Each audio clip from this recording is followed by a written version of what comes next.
ਸਤਿ ਸ਼੍ਰੀ ਅਕਾਲ ਜੀ ਸਾਰਿਆਂ ਨੂੰ। ਮੇਰਾ ਨਾਮ ਹੈ ਜਸਪ੍ਰੀਤ ਸਿੰਘ ਤੇ ਮੈਂ computer instructor from government ITI Banur.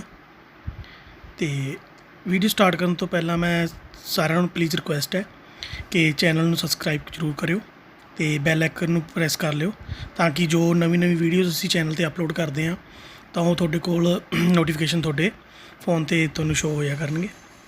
ਤੇ ਅੱਜ ਦਾ ਜਿਹੜਾ ਟੌਪਿਕ ਹੈ ਸਾਡਾ ਉਹ ਹੈਗਾ VBA ਐਰੇਜ਼ ਬਾਰੇ।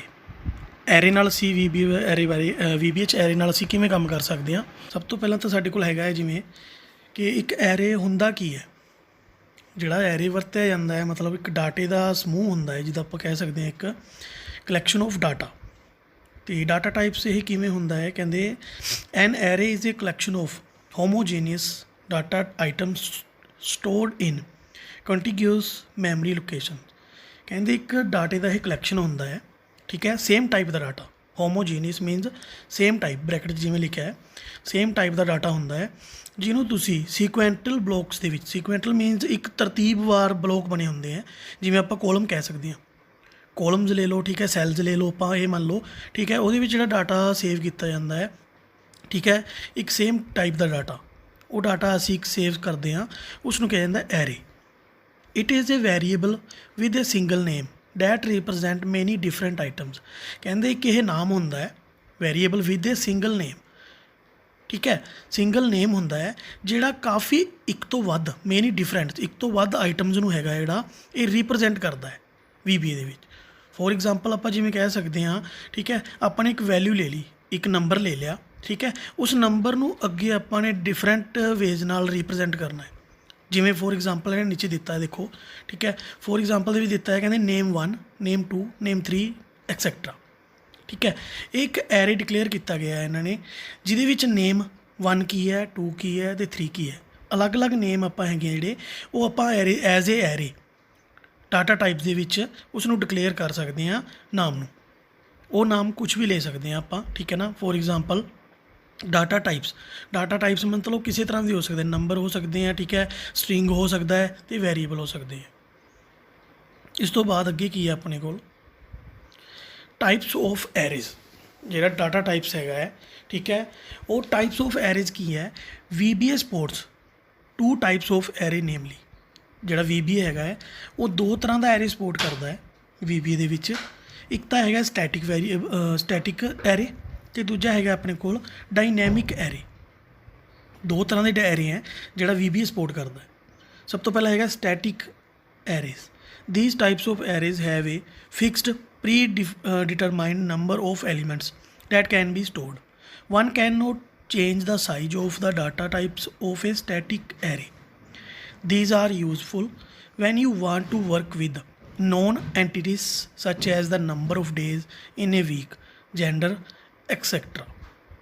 ਸਟੈਟਿਕ ਐਰੇ ਦੇ ਵਿੱਚ ਕੀ ਹੈ, ਕਹਿੰਦੇ ਅਸੀਂ ਇੱਕ ਡਿਮ ਐਰੇ ਮੰਨ ਲੈਂਦੇ ਹਾਂ। ਡਿਮ ਐਰੇ ਮੀਨਸ ਡਿਮ ਦੀ ਫੁੱਲ ਫਾਰਮ ਹੁੰਦੀ ਹੈ ਡਾਈਮੈਂਸ਼ਨ ਦੀ ਸ਼ੋਰਟ ਫਾਰਮ ਵਰਤੀ ਜਾਂਦੀ ਹੈ ਡਿਮ ਐਰੇ ਮੰਥ।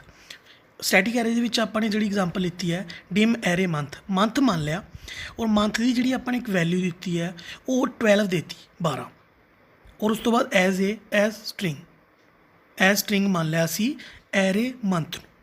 ਬ੍ਰੈਕਟ ਦੇ ਵਿੱਚ ਅਸੀਂ ਸਟੈਟਿਕ ਐਰੇ ਦੇ ਵਿੱਚ ਇਹਦੀ ਜਿਹੜੀ ਵੈਲਿਊ ਹੈਗੀ ਹੈ ਉਹ ਦਿੱਤੀ ਹੈ 12 ਐਰੇ ਮੰਥ ਦੀ, ਅਤੇ ਇਸ ਨੂੰ ਐਰੇ ਮੰਥ ਨੂੰ ਅਸੀਂ ਮੰਨਿਆ ਐਜ਼ ਸਟਰਿੰਗ ਮੰਨਿਆ ਗਿਆ ਡਾਟੇ ਨੂੰ। ਇਸ ਤੋਂ ਬਾਅਦ ਦੂਸਰੀ ਐਗਜ਼ਾਮਪਲ ਹੈਗੀ ਹੈ ਜਿਹੜੀ ਉਹ ਹੈਗੀ ਹੈ ਡਾਇਨੈਮਿਕ ਐਰੇ। ਡਾਇਨੈਮਿਕ ਐਰੇ ਦੇ ਵਿੱਚ ਹੁੰਦਾ ਹੈ these types of array do not have a fixed predetermined number of elements that can be stored. They are useful when working with entities that you cannot predetermine the number. Dynamic array ਕਹਿੰਦੇ ਉਹ ਹੁੰਦਾ ਹੈ ਜਿਹੜਾ array ਦੇ ਵਿੱਚ ਸਿਰਫ ਇੱਕ array ਨੂੰ ਡਿਕਲੇਅਰ ਕੀਤਾ ਜਾਂਦਾ ਹੈ ਪਰ ਉਸਦੀ ਕੋਈ ਫਿਕਸਡ ਵੈਲਿਊ ਨਹੀਂ ਦਿੱਤੀ ਹੁੰਦੀ। ਫੋਰ ਐਗਜ਼ਾਮਪਲ ਜਿਵੇਂ ਤੁਸੀਂ ਸਟੈਟਿਕ ਐਰੇ ਦੇ ਵਿੱਚ ਜਿਵੇਂ ਤੁਸੀਂ ਵੈਲਿਊ ਦਿੱਤੀ ਸੀਗੀ 12, ਇਹਦੇ ਵਿੱਚ ਕੀ ਹੈ ਪ੍ਰੀ ਡਿਫਾਈਨਡ ਇਹਦੀ ਕੋਈ ਵੈਲਿਊ ਨਹੀਂ ਹੈ, ਇਹਦੀ ਫਿਕਸਡ ਵੈਲਿਊ ਕੋਈ ਨਹੀਂ ਹੈ ਆਪਣੀ, ਠੀਕ ਹੈ। ਇਹਦੇ 'ਚ ਅਸੀਂ ਡਾਇਮੈਂਸ਼ਨ ਐਰੇ ਮੰਥ ਮੰਨ ਲਿਆ, ਪਰ ਇਹਦੀ ਬ੍ਰੈਕਟ ਦੇ ਵਿੱਚ ਅਸੀਂ ਜਿਹੜੀ ਐਜ਼ ਏ ਵੇਰੀਐਂਟ ਮੀਨਸ ਇਸ ਨੂੰ ਇੱਕ ਅਲੱਗ ਐਰੇ ਮੰਨਿਆ। ਉੱਪਰ ਅਸੀਂ ਮੰਨਿਆ ਸੀਗਾ ਐਜ਼ ਏ ਸਟਰਿੰਗ, ਨੀਚੇ ਹੈਗਾ ਅਲੱਗ ਵੇਰੀਐਂਟ ਮੰਨ ਲਿਆ ਇਸ ਨੂੰ, ਬਟ ਇਹਦੀ ਜਿਹੜੀ ਹੈਗੀ ਹੈ ਪ੍ਰੀ ਫਿਕਸਡ ਕੋਈ ਵੈਲਿਊ ਨਹੀਂ ਹੈ ਡਾਇਨੈਮਿਕ ਐਰੇ ਦੇ ਵਿੱਚ। ਇਹਦੀ ਐਗਜ਼ਾਮਪਲ ਦੇਖ ਲੈਂਦੇ ਹਾਂ ਆਪਾਂ ਅੱਗੇ। Syntax to declare array. ਹੁਣ ਜਿਵੇਂ ਸਟੈਟਿਕ ਐਰੇ ਹੈ, ਤੁਸੀਂ ਇਸ ਨੂੰ ਕਿਵੇਂ ਡਿਕਲੇਅਰ ਕਰ ਸਕਦੇ ਹੋ। ਸਟੈਟਿਕ ਐਰੇ ਫਸਟ ਆਪਣੇ ਕੋਲ ਹੈਗਾ ਹੈ। ਹੁਣ ਜਿੱਦਾਂ ਇਹਦੇ ਵਿੱਚ ਦੇਖੋਗੇ ਤੁਸੀਂ the syntax for declaring static array is as follows. ਇਹਨਾਂ ਨੇ ਇੱਕ ਐਗਜ਼ਾਮਪਲ ਦਿੱਤੀ ਹੈ VBA ਦੇ ਵਿੱਚ, ਤੁਸੀਂ ਇਸ ਨੂੰ ਕਿਵੇਂ ਲਿਖ ਸਕਦੇ ਹੋ। Dim array name bracket start n as data type. Data type ਹੈਗਾ ਕਿ ਕਿਸ ਤਰ੍ਹਾਂ ਦਾ ਡਾਟਾ ਤੁਸੀਂ ਵਰਤਿਆ ਹੈ। ਐਜ਼ ਏ n ਜਿਹੜਾ n ਵਰਤਿਆ ਹੈ, ਐਜ਼ ਏ n ਤੁਸੀਂ ਜਿਹੜਾ ਐਰੇ ਨੇਮ ਹੈ ਉਹ ਤੁਸੀਂ ਕਿਵੇਂ ਵਰਤਿਆ ਹੈ। ਦੂਜਾ ਹੈਗਾ ਸਾਡੇ ਕੋਲ ਡਾਇਨੈਮਿਕ ਐਰੇ। ਪਹਿਲਾਂ ਸੀਗਾ ਸਟੈਟਿਕ ਅਤੇ ਹੁਣ ਡਾਇਨੈਮਿਕ ਐਰੇ ਦੇ ਵਿੱਚ ਕੀ ਫ਼ਰਕ ਹੈ। ਦੇਖੋ ਇਹਨਾਂ ਨੇ ਇੱਕ ਸਾਇੰਟੈਕਸ ਦੇ ਕੇ ਸਮਝਾਇਆ ਹੋਇਆ ਕਿ ਤੁਸੀਂ ਇਸ ਨੂੰ ਲਿਖ ਕਿਵੇਂ ਸਕਦੇ ਹੋ। ਸਾਇੰਟੈਕਸ ਆਫ ਡਿਕਲੇਅਰਿੰਗ ਡਾਇਨੈਮਿਕ ਐਰੇ ਐਜ਼ ਫੋਲੋਜ਼। ਹੁਣ ਇਹਨਾਂ ਨੇ ਕੀ ਕੀਤਾ ਹੈ, ਪਹਿਲਾਂ ਜਿੱਦਾਂ ਸਟੈਟਿਕ ਐਰੇ ਵਰਤਿਆ ਹੈ ਪਹਿਲੀ ਲਾਈਨ ਦੇ ਵਿੱਚ, dim array name bracket start bracket ਬੰਦ ਐਜ਼ ਡਾਟਾ ਟਾਈਪ। ਉਸ ਤੋਂ ਬਾਅਦ ਅੱਗੇ ਆ ਗਿਆ ਰੀਡਿਮ। ਰੀਡਿਮ ਹੁੰਦਾ ਹੈ ਰੀਡਿਫਾਈਨ ਡਾਇਮੈਂਸ਼ਨ ਐਰੇ ਨੇਮ। ਇਹਨਾਂ ਨੇ ਇਸ 'ਚ ਵੈਲਿਊ ਦਿੱਤੀ ਹੈ 4। ਹੁਣ ਇਹ ਡਾਇਨੈਮਿਕ ਐਰੇ ਦੇ ਵਿੱਚ ਫ਼ਰਕ ਕੀ ਹੈ, ਦੇਖੋ ਸਭ ਤੋਂ ਪਹਿਲਾਂ ਜਿਹੜਾ ਹੈਗਾ ਡਿਮ ਐਰੇ ਨੇਮ ਡਾਟਾ ਟਾਈਪ ਜਿਹੜਾ ਡਿਕਲੇਅਰ ਕੀਤਾ ਇਹਨਾਂ ਨੇ, ਇਹ ਐਜ਼ ਇਟ ਇਜ਼ ਉਹੀ ਹੈ ਜਿਹੜਾ ਪਹਿਲਾਂ ਦਿੱਤਾ ਗਿਆ ਹੈ, ਜਿੱਦਾਂ ਪਿੱਛੇ ਦਿੱਤਾ ਗਿਆ ਸੀਗਾ ਸਟੈਟਿਕ ਐਰੇ। ਠੀਕ ਹੈ, ਉਹਦੇ 'ਚ ਕੀ ਸੀਗਾ, ਉਹਦੇ 'ਚ n ਵੈਲਿਊ ਹੈਗੀ ਹੈ ਇੱਕ, ਉਹ ਡਿਕਲੇਅਰ ਕੀਤੀ ਗਈ ਸੀ। ਬਟ ਇਸ 'ਚ ਵੈਲਿਊ ਜਿਹੜੀ ਹੈਗੀ ਹੈ ਨੰਬਰ ਆਫ ਐਰੇ ਹੈਗਾ, ਉਹ ਅਸੀਂ ਡਿਕਲੇਅਰ ਨਹੀਂ ਕਰਦੇ। ਇਹਦੇ 'ਚ ਅਸੀਂ ਰੀਡਿਮ ਐਰੇ ਨੇਮ ਯੂਜ਼ ਕਰ ਸਕਦੇ ਹਾਂ, ਜਿਹੜਾ ਉਸ ਐਰੇ ਦੀ ਵੈਲਿਊਜ਼ ਨੂੰ ਜਾਂ ਫਿਰ ਐਰੇ ਜਿਹੜੀ ਜਿੰਨੇ ਐਰੇ ਵੇਰੀਏਬਲ ਵਰਤੇ ਜਾਂਦੇ ਆ ਉਹਨਾਂ ਦੇ ਨੰਬਰਸ ਨੂੰ ਡਿਫਾਈਨਡ ਅਸੀਂ ਰੀਡਿਮ ਕਰ ਸਕਦੇ ਹਾਂ, ਰੀਡਿਫਾਈਨ ਡਾਇਮੈਂਸ਼ਨ ਕਰ ਸਕਦੇ ਹਾਂ। ਹੁਣ ਪਹਿਲਾ ਐਕਸ਼ਨ ਹੈਗਾ, ਜਿਵੇਂ ਇਹਨਾਂ ਨੇ ਦੱਸਿਆ ਕਿ dim array name bracket start bracket close data type it declare an array variable called array name without specifying the number of elements. ਇੱਕ ਐਰੇ ਨੇਮ ਨੂੰ ਐਰੇ ਵੇਰੀਏਬਲ ਜਿਹੜਾ ਹੈਗਾ ਹੈ, ਇਹ ਐਰੇ ਨੇਮ ਦਰਸਾਉਂਦਾ ਹੈ, ਬਟ ਵਿਦਾਊਟ ਸਪੈਸੀਫਿੰਗ, ਬਿਨਾਂ ਨੰਬਰ ਆਫ ਐਲੀਮੈਂਟਸ ਦੇ ਦਰਸਾਏ। Number of elements means bracket ਦੇ ਵਿੱਚ ਜਿਹੜੇ ਨੰਬਰ ਆਫ ਕਾਊਂਟਿੰਗ ਲਿਖੀ ਜਾਂਦੀ ਹੈ ਐਰੇਜ਼ ਦੀ, ਠੀਕ ਹੈ, as A variable as a string ਜੋ ਵੀ ਅਸੀਂ ਵਰਤਦੇ ਹਾਂ, ਠੀਕ ਹੈ, ਉਹ ਇਹਦੀ ਵੈਲਿਊ ਡਿਕਲੇਅਰ ਨਹੀਂ ਕੀਤੀ ਜਾਂਦੀ। ਅੱਗੇ ਜਿਹੜਾ ਡਿਮ ਰੀਡਿਮ ਐਰੇ ਨੇਮ 4 ਵਰਤਿਆ ਇਹਨਾਂ ਨੇ, ਠੀਕ ਹੈ, 4 ਯੂਜ਼ ਕੀਤਾ ਹੈ। ਕਹਿੰਦੇ it specifies the array size after the array has been defined. ਇਹ ਜਿਹੜੀ ਵਰਤੀ ਜਾਂਦੀ ਹੈ ਕਹਿੰਦੇ, ਠੀਕ ਹੈ, ਇਹ ਸਪੈਸੀਫਾਈ ਕਰਦੀ ਹੈ array size after the array has been defined. ਜਦੋਂ ਐਰੇ ਨੂੰ ਅਸੀਂ ਡਿਫਾਈਨ ਕਰ ਦਿੰਦੇ ਹਾਂ, ਇਹ ਦੁਬਾਰਾ ਉਸ ਦੀ ਵੈਲਿਊ ਨੂੰ, ਦੁਬਾਰਾ ਉਸ ਦੇ ਨੰਬਰ ਆਫ ਐਰੇਜ਼, ਮਤਲਬ ਜੋ ਅਸੀਂ ਨੰਬਰ ਆਫ ਐਲੀਮੈਂਟਸ ਯੂਜ਼ ਕਰਦੇ ਹਾਂ, ਇਹ ਉਸ ਨੂੰ ਸਾਈਜ਼ ਨੂੰ ਇਹ ਡਿਕਲੇਅਰ ਕਰਦੀ ਹੈ, ਡਿਫਾਈਨ ਕਰਦੀ ਹੈ। ਹਾਂਜੀ, ਅੱਗੇ ਆਪਣੇ ਕੋਲ ਹੈਗਾ ਐਰੇ ਡਾਇਮੈਂਸ਼ਨਸ। ਐਰੇ ਦੀ ਮਤਲਬ ਆਪਾਂ ਜਿਹੜਾ ਹੈਗਾ ਐਰੇ ਨੂੰ ਤੁਸੀਂ ਕਿਸ ਤਰ੍ਹਾਂ ਮਤਲਬ ਡਿਕਲੇਅਰ ਕਰ ਸਕਦੇ ਹੋ, ਉਸ ਨੂੰ ਕਿਵੇਂ ਤੁਸੀਂ ਜਿਹੜੀ ਹੈਗੀ ਉਹਦੀ ਵੈਲਿਊਜ਼ ਨੂੰ ਲਿਖ ਸਕਦੇ ਹੋ। ਆਪਾਂ ਇਹੀ ਕਹਿ ਸਕਦੇ ਹਾਂ ਐਰੇ ਡਾਇਮੈਂਸ਼ਨ ਦਾ ਮੇਨ ਕਿ ਤੁਸੀਂ ਇਸ ਨੂੰ ਕਿਸ ਤਰੀਕੇ ਨਾਲ ਵਰਤ ਸਕਦੇ ਹੋ, ਕਿਸ ਵੇ ਨਾਲ। ਹੁਣ ਐਰੇ ਦੀ ਜਿਹੜੀ ਡਾਇਮੈਂਸ਼ਨਸ ਹੁੰਦੀਆਂ ਉਹ ਹੈਗੀਆਂ 1 ਡਾਇਮੈਂਸ਼ਨ, 2 ਡਾਇਮੈਂਸ਼ਨਸ ਔਰ ਮਲਟੀ ਡਾਇਮੈਂਸ਼ਨਸ। ਇਹ 3 ਤਰ੍ਹਾਂ ਦੀਆਂ 2 ਡਾਇਮੈਂਸ਼ਨਸ ਔਰ ਮਲਟੀ ਡਾਇਮੈਂਸ਼ਨਲਸ ਇਹ ਸੇਮ ਹੀ ਹੋ ਜਾਂਦੇ ਆ, ਕਿਉਂਕਿ ਇੱਕ ਤੋਂ ਵੱਧ ਡਾਇਮੈਂਸ਼ਨ ਜਾਂ ਫਿਰ ਮਲਟੀ ਡਾਇਮੈਂਸ਼ਨਲ ਦੋਨਾਂ ਦਾ ਮੀਨਿੰਗ ਸੇਮ ਹੀ ਹੈ। ਮਲਟੀ ਡਾਇਮੈਂਸ਼ਨਲ ਔਰ 2 ਡਾਇਮੈਂਸ਼ਨਲ, ਇੱਕ ਤੋਂ ਵੱਧ ਜਿਹੜੀ ਚੀਜ਼ ਹੁੰਦੀ ਆ ਆਪਾਂ ਉਸ ਨੂੰ ਮਲਟੀ ਵੀ ਕਹਿ ਸਕਦੇ ਹਾਂ। ਇਸੇ ਤਰ੍ਹਾਂ ਇਹਨਾਂ ਨੇ 2 ਡਾਇਮੈਂਸ਼ਨਸ ਔਰ ਮਲਟੀ ਡਾਇਮੈਂਸ਼ਨ ਐਰੇ ਵਰਤਿਆ ਹੈ, ਠੀਕ ਹੈ। ਅਤੇ ਆਪਣੇ ਕੋਲ ਜਿਹੜਾ ਐਰੇ ਹੈ ਡਾਇਮੈਂਸ਼ਨਸ ਹੈਗੀ ਹੈ, ਕੁਐਸਚਨ ਆ ਜਾਂਦਾ ਹੈ ਕਿ ਐਰੇ ਹੈਜ਼ ਕਿੰਨੀ, ਮਤਲਬ ਐਰੇ ਦੀ ਕਿੰਨੀ ਡਾਇਮੈਂਸ਼ਨਸ ਹੁੰਦੀ ਹੈ, ਤਾਂ ਅਸੀਂ ਆਨਸਰ ਦੇ ਸਕਦੇ ਹਾਂ 2 ਡਾਇਮੈਂਸ਼ਨਸ, 1 ਔਰ 2, 1 ਔਰ ਮਲਟੀ, ਇੱਦਾਂ ਵੀ ਦੇ ਸਕਦੇ ਹਾਂ। ਹੁਣ ਜਿਹੜਾ 1 ਡਾਇਮੈਂਸ਼ਨ ਐਰੇ ਹੁੰਦੇ ਆ, ਕਹਿੰਦੇ in this dimension the array use only 1 index, for example a number of people of each age. 1 dimension array ਦੇ ਵਿੱਚ ਕਹਿੰਦਾ ਹੈਗਾ ਜਿਹੜਾ ਐਰੇ ਹੈਗੇ ਹੈ ਉਹ ਸਿਰਫ ਇੱਕ ਇੰਡੈਕਸ ਦੇ ਵਿੱਚ ਲਿਖਿਆ ਜਾਂਦਾ। ਇੰਡੈਕਸ ਮੀਨਸ ਇੱਕ ਰੋ ਬਣ ਜਾਂਦੀ ਹੈ, ਠੀਕ ਹੈ, ਇੱਕ ਰੋ ਲਾ ਲਓ, ਆਪਾਂ ਰੋ ਮੰਨ ਲੈਂਦੇ ਹਾਂ ਆਪਾਂ, ਇੱਕ ਰੋ ਦੇ ਵਿੱਚ ਕੋਲਮ ਬਣ ਜਾਂਦੇ ਆ, ਠੀਕ ਹੈ। ਇੱਕ ਰੋ ਦੇ ਵਿੱਚ ਮੰਨ ਲਓ 3 4 5 ਜਿੰਨੇ ਕੋਲਮ ਬਣਾ ਲਏ ਆਪਾਂ, ਠੀਕ ਹੈ। ਉਹਦੇ ਵਿੱਚ ਕੀ ਹੈ, ਐਗਜ਼ਾਮਪਲ ਦਿੱਤੀ ਇਹਨਾਂ ਨੇ, ਇਹ number of people of each age, ਇੱਕੋ ਸੇਮ ਏਜ ਦੇ, ਠੀਕ ਹੈ, ਆਪਾਂ ਜਿਹੜਾ ਐਰੇ ਵਰਤ ਸਕਦੇ ਹਾਂ ਇੱਕੋ ਸੇਮ ਏਜ ਦੇ ਪਰਸਨਸ ਨੂੰ ਲੈ ਕੇ ਉਹ ਵਰਤ ਸਕਦੇ ਹਾਂ। ਫੋਰ ਐਗਜ਼ਾਮਪਲ ਮੰਨ ਲਓ ਏਜ ਹੈ ਕਿਸੇ ਦੀ 20 ਹੈ, ਠੀਕ ਹੈ, ਉਸ 20 ਏਜ ਨੂੰ ਆਪਾਂ ਇੱਕ ਐਰੇ ਡਿਕਲੇਅਰ ਕਰ ਸਕਦੇ ਹਾਂ, ਠੀਕ ਹੈ। ਐਰੇ ਡਾਇਮੈਂਸ਼ਨ ਜਿਹੜੀ ਹੈਗੀ ਹੈ 1 ਡਾਇਮੈਂਸ਼ਨ ਦੇ ਵਿੱਚ ਅਸੀਂ ਉਸ ਨੂੰ ਏਜ ਨੂੰ, ਇੱਕ ਏਜ ਨੂੰ, ਠੀਕ ਹੈ, ਫੋਰ ਐਗਜ਼ਾਮਪਲ 15 ਤੋਂ ਲੈ ਕੇ 25 ਤੱਕ ਜਾਂ ਜਿੰਨੀ ਵੀ ਏਜ ਤੁਸੀਂ ਮੰਨ ਰਹੇ ਹੋ, ਠੀਕ ਹੈ, ਉਹ ਨੰਬਰ ਤੁਸੀਂ ਲੈ ਸਕਦੇ ਹੋ 1 ਡਾਇਮੈਂਸ਼ਨ ਐਰੇ ਦੇ ਵਿੱਚ। 2 ਡਾਇਮੈਂਸ਼ਨ ਐਰੇ ਦੇ ਵਿੱਚ ਕੀ ਹੁੰਦਾ ਹੈ, in this dimension the array use 2 indexes, for example a number of student in each class, it requires number of classes and number of student in each class।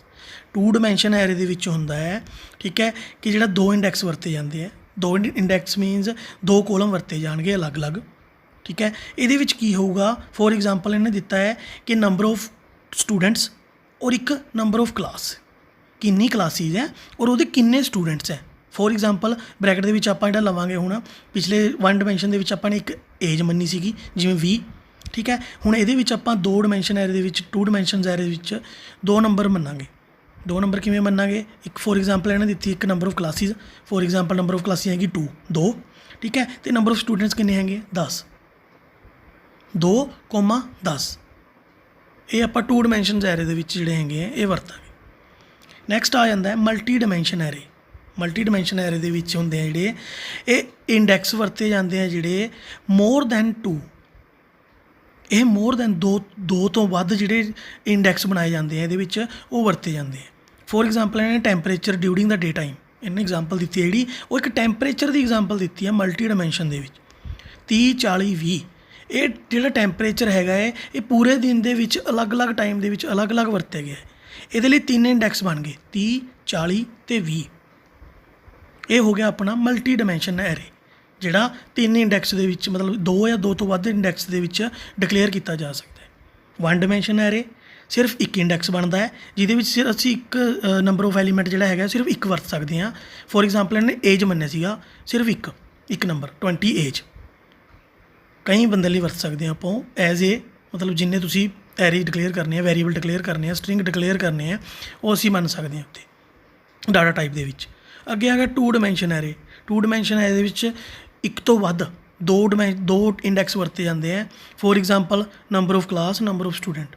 Number of class ਆਪਾਂ 2 ਮੰਨਿਆ, comma number of student ਮੰਨ ਲਏ ਅਸੀਂ 10, ਇਹ 2 ਹੋ ਗਏ। Multi dimension ਦੇ ਵਿੱਚ ਐਰੇ ਉਹ ਆ ਜਾਂਦੇ ਆ ਜਿੱਥੇ ਨੰਬਰ ਆਫ ਐਲੀਮੈਂਟਸ ਜਿਹੜੇ ਹੈਗੇ ਆ, ਨੰਬਰ ਆਫ ਵੈਲਿਊਜ਼ ਹੈਗੀਆਂ 2 ਤੋਂ ਵੱਧ ਵਰਤੀ ਜਾਣ। ਜਿਵੇਂ ਕਿ ਇਹਨੇ ਕੋਮਾ ਪਾ ਕੇ ਲਿਖਿਆ ਹੋਇਆ 30, 40, 20, ਇੱਥੇ 3 ਐਰੇ 3 ਐਲੀਮੈਂਟ ਯੂਜ਼ ਹੋ ਗਏ ਆ 30, 40 ਅਤੇ 20। ਪਹਿਲੇ ਦੇ ਵਿੱਚ ਅਸੀਂ 1 ਡਾਇਮੈਂਸ਼ਨ ਦੇ ਵਿੱਚ ਸਿਰਫ ਇੱਕ ਵਰਤੀ ਸੀਗੀ ਏਜ 20। 2 ਡਾਇਮੈਂਸ਼ਨ ਦੇ ਵਿੱਚ ਅਸੀਂ 2 ਐਰੇ ਵਰਤ ਲਏ, ਠੀਕ ਹੈ। ਜਿਵੇਂ ਨੰਬਰ ਆਫ ਸਟੂਡੈਂਟ ਹੋ ਗਏ 10 ਅਤੇ ਕੋਮਾ ਪਾ ਕੇ ਨੰਬਰ ਆਫ ਕਲਾਸਿਸ ਸੀਗੀ 2 ਐਰੇ ਇਹ ਹੋ ਗਏ, 2 ਇੰਡੈਕਸ ਬਣ ਗਏ। ਅਗਲੇ 'ਚ ਆ ਗਿਆ ਮਲਟੀ ਡਾਇਮੈਂਸ਼ਨ ਦੇ ਵਿੱਚ 2 ਤੋਂ ਵੱਧ ਇੰਡੈਕਸ 3 ਆ ਗਏ 30, 40 ਅਤੇ 20। ਇਹ ਹੋ ਗਈ ਐਰੇ ਡਾਇਮੈਂਸ਼ਨਸ। ਓਕੇ ਜੀ, ਧੰਨਵਾਦ ਸਾਰਿਆਂ ਦਾ ਬਹੁਤ।